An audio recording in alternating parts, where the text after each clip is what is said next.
তো বন্ধুরা অবশেষে আমরা এসে পৌঁছালাম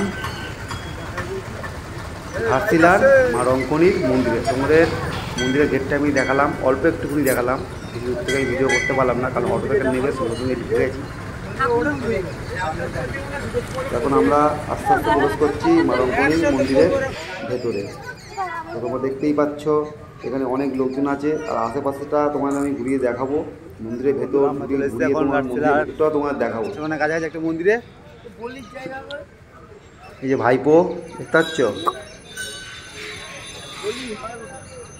এই একটা ভাইপো মন্দিরের গেটে তোমরা দেখতে পাচ্ছ। কিছুদিন আবার দেখালাম ওই বলি হয় কোথায়, এই বুটটা খুলে ওখানটায়। এখানে সব যে যার মতো ধূপ টুপ ধরিয়ে মোবাইল ধরিয়ে এখানেই ধরায়। এই যারা ঘিরে পাকা ভাইপো সবাই খুলে আসে, ওখানে লোক কখনো বলে দাদা, কখনো বলে কাকা, কখনো বলে মামা। দাদাটাই বেশিরভাগ বলে এমন ভাইপো। তো এই যে হচ্ছে দোকান, দোকান থেকে সবাই প্রসাদ কেনে, ফুল ফুল কিনে এই মা রঙ্কনীকে পুজো দেয়।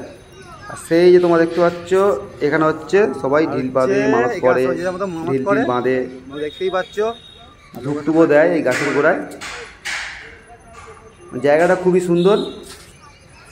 তো ভেতরে ঢুকে ঠাকুরের ফটো তোলা এলাও নেই এখানে। মানে অটো করে আসার সময় অটো ড্রাইভার বলছিল যে এখানে নাকি আগে বলির প্রথা চালু ছিল। তো থাকতে পারে, বহুত পুরাতন মন্দির। অনেকে এখানে ফটো তুলছে।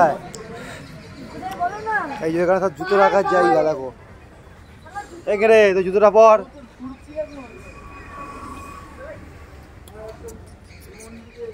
আমাদের সব গ্রুপের লোকজন সব ঘুরছে, অর্ডার করে যা আসা হয়েছে সব।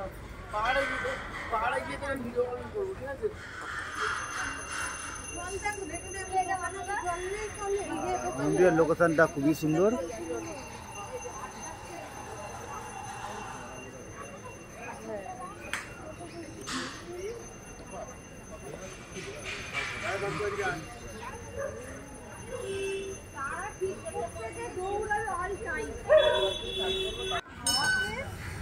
তো বন্ধুরা আমি এখন ঠাকুর মন্দিরে ঠাকুর ছবি তোমার দেখাচ্ছি।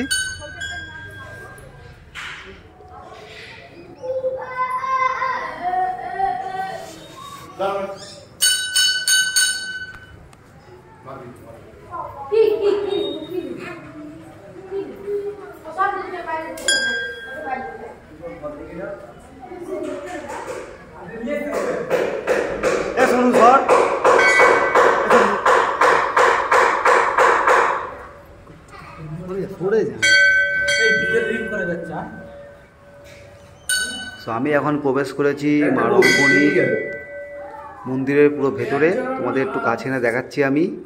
দেখতেই পাচ্ছ তোমরা, শুনেছি জাগ্রত। আর নাও আর কিছু নেই, অনেক পুরাতন মন্দির। তোমরা আসতে পারো, খুব সুন্দর মন্দির, ভালো মন্দির, আসতে পারো।